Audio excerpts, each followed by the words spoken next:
Character by Samuel Smiles. Chapter 11, Part A, Companionship in Marriage. Kindness in women, not their beauteous looks, shall win my love. Shakespeare.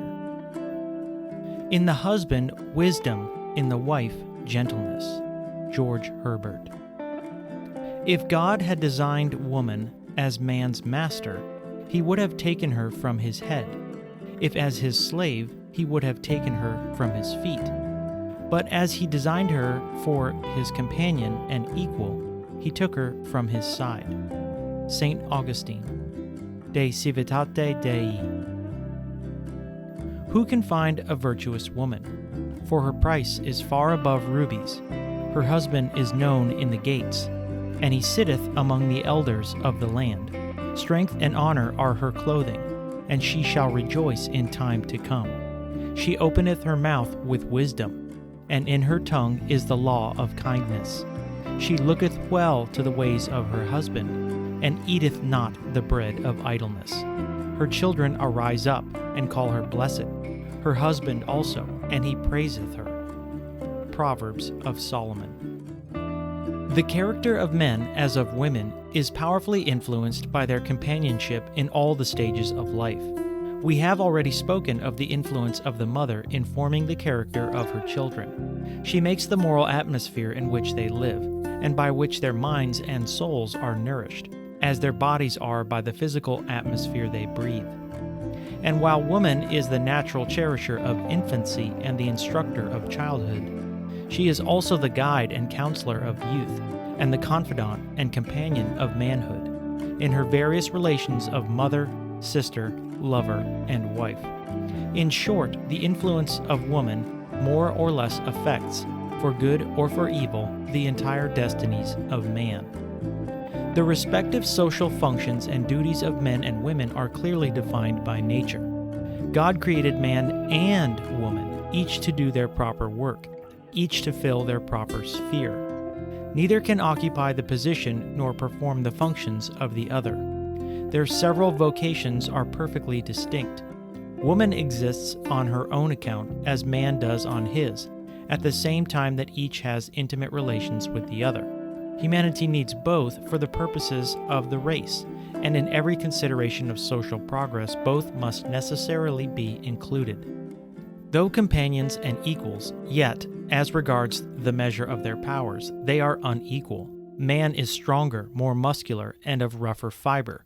Woman is more delicate, sensitive, and nervous. The one excels in power of brain, the other in qualities of heart. And though the head may rule, it is the heart that influences. Both are alike adapted for the respective functions they have to perform in life, and to attempt to impose woman's work upon man would be quite as absurd as to attempt to impose man's work upon woman. Men are sometimes womanlike, and women are sometimes manlike, but these are only exceptions which prove the rule. Although man's qualities belong more to the head, and woman's more to the heart, yet it is not less necessary that man's heart should be cultivated as well as his head, and woman's head cultivated as well as her heart. A heartless man is as much out of keeping in civilized society as a stupid and unintelligent woman. The cultivation of all parts of the moral and intellectual nature is requisite to form the man or woman of healthy and well-balanced character.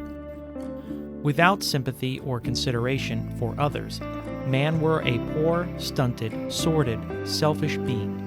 And without cultivated intelligence, the most beautiful woman were little better than a well-dressed doll. It used to be a favorite notion about woman that her weakness and dependency upon others constituted her principal claim to admiration. If we were to form an image of dignity in a man, said Sir Richard Steele, we should give him wisdom and valor, as being essential to the character of manhood. In like manner, if you describe a right woman in a laudable sense, she should have gentle softness, tender fear, and all those parts of life which distinguish her from the other sex, with some subordination to it, but an inferiority which makes her lovely.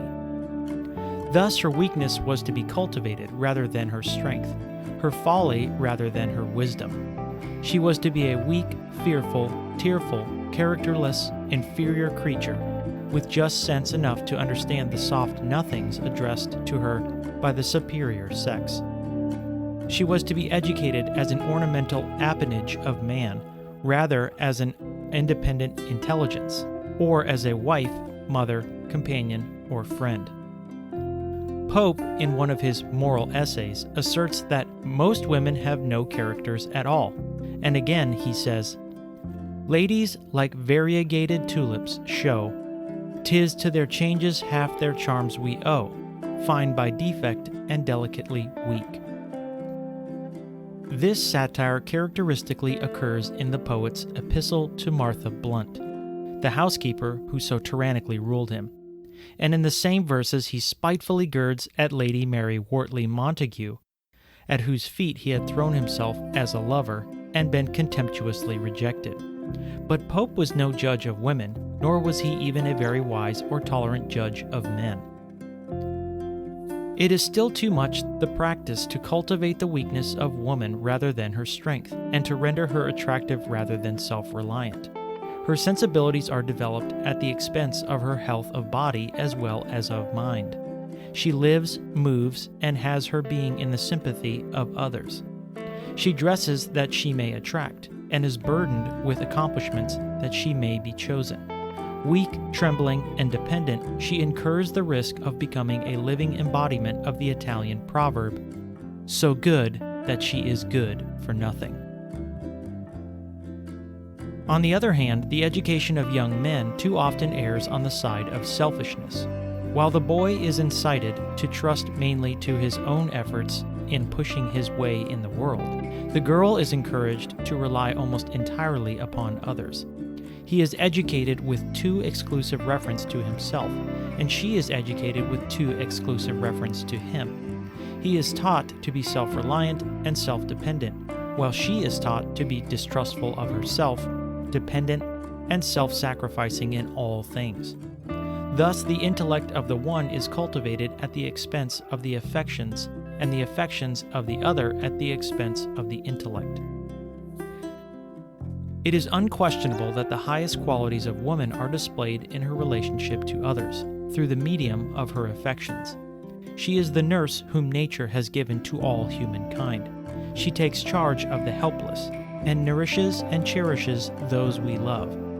She is the presiding genius of the fireside, where she creates an atmosphere of serenity and contentment suitable for the nurture and growth of character in its best forms. She is by her very constitution compassionate, gentle, patient, and self-denying. Loving, hopeful, trustful, her eye sheds brightness everywhere. It shines upon coldness and warms it, upon suffering and relieves it, upon sorrow and cheers it. Her silver flow of subtle paced counsel in distress, right to the heart and brain, though undescried, winning its way with extreme gentleness, through all the outworks of suspicion's pride. Woman has been styled the angel of the unfortunate.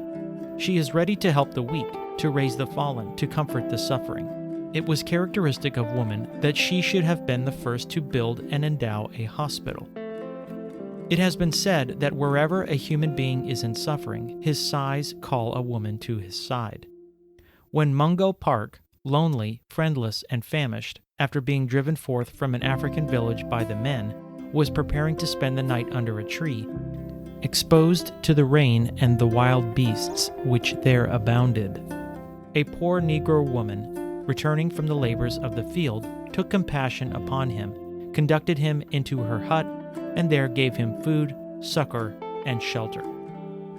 But while the most characteristic qualities of woman are displayed through her sympathies and affections, it is also necessary for her own happiness as a self-dependent being to develop and strengthen her character by due self-culture, self-reliance, and self-control. It is not desirable, even were it possible, to close the beautiful avenues of the heart. Self-reliance of the best kind does not involve any limitation in the range of human sympathy, but the happiness of woman as of man depends in a great measure upon her individual completeness of character. And that self-dependence which springs from the due cultivation of the intellectual powers, conjoined with a proper discipline of the heart and conscience, will enable her to be more useful in life as well as happy, to dispense blessings intelligently as well as to enjoy them, and most of all, those which spring from mutual dependence and social sympathy. To maintain a high standard of purity in society, the culture of both sexes must be in harmony and keep equal pace. A pure womanhood must be accompanied by a pure manhood. The same moral law applies alike to both. It would be loosening the foundations of virtue to countenance the notion that because of a difference in sex, man were at liberty to set morality at defiance, and to do that with impunity, which, if done by a woman, would stain her character for life. To maintain a pure and virtuous condition of society, therefore, man as well as woman must be pure and virtuous, both alike shunning all acts impinging on the heart, character, and conscience, shunning them as poison, which, once imbibed, can never be entirely thrown out again, but mentally embitters, to a greater or less extent, the happiness of afterlife. And here we would venture to touch upon a delicate topic. Though it is one of universal and engrossing human interest, the moralist avoids it, the educator shuns it, and parents taboo it.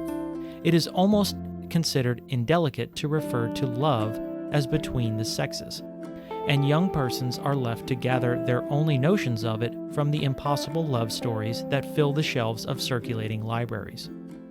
This strong and absorbing feeling, this besoin d'aimer, which nature has for wise purposes made so strong in woman that it colors her whole life and history, though it may form but an episode in the life of man, is usually left to follow its own inclinations and to grow up for the most part unchecked, without any guidance or direction whatever. Although nature spurns all formal rules and directions in affairs of love, it might at all events be possible to implant in young minds such views of character as should enable them to discriminate between the true and the false, and to accustom them to hold in esteem those qualities of moral purity and integrity, without which life is but a scene of folly and misery. It may not be possible to teach young people to love wisely, but they may at least be guarded by parental advice against the frivolous and despicable passions which so often usurp its name. Love, it has been said, in the common acceptation of the term, is folly. But love, in its purity, its loftiness, its unselfishness, is not only a consequence, but a proof of our moral excellence. The sensibility to moral beauty, the forgetfulness of self and the admiration engendered by it, all prove its claim to a high moral influence. It is the triumph of the unselfish over the selfish part of our nature. It is by means of this divine passion that the world is kept ever fresh and young. It is the perpetual melody of humanity. It sheds an effulgence upon youth and throws a halo round age. It glorifies the present by the light it casts backward, and it lightens the future by the beams it casts forward. The love which is the outcome of esteem and admiration has an elevating and purifying effect on the character. It tends to emancipate one from the slavery of self. It is altogether unsorted. Itself is its only price. It inspires gentleness, sympathy, mutual faith, and confidence. True love also, in a measure, elevates the intellect. All love renders wise in a degree, says the poet Browning, and the most gifted minds have been the sincerest lovers. Great souls make all affections great. They elevate and consecrate all true delights. The sentiment even brings to light qualities before lying dormant and unsuspected. It elevates the aspirations, expands the soul, and stimulates the mental powers. One of the finest compliments ever paid to a woman was that of Steele, when he said of Lady Elizabeth Hastings that to have loved her was a liberal education. Viewed in this light, woman is an educator in the highest sense because, above all other educators, she educates humanly and lovingly. It has been said that no man and no woman can be regarded as complete in their experience of life until they have been subdued into union with the world through their affections. As woman is not woman until she has known love, neither is man man. Both are requisite to each other's completeness. Plato entertained the idea that lovers each sought a likeness in the other, and that love was only the divorced half of the original human being entering into union with its counterpart. But philosophy would here seem to be at fault, for affection quite as often springs from unlikeness as from likeness in its object. The true union must needs be one of mind as well as of heart, and based on mutual esteem as well as mutual affection. No true and enduring love, says Fichte, can exist without esteem. Every other draws regret after it, and is unworthy of any noble human soul. One cannot really love the bad, but always something that we esteem and respect as well as admire. In short, true union must rest on qualities of character, which rule in domestic as in public life. But there is something far more than mere respect and esteem in the union between man and wife.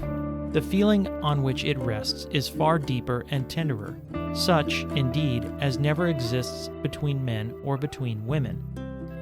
In matters of affection, says Nathaniel Hawthorne, there is always an impassable gulf between man and man. They can never quite grasp each other's hands, and therefore man never derives any intimate help, any heart sustenance from his brother man, but from woman, his mother, his sister, or his wife. End of section 38.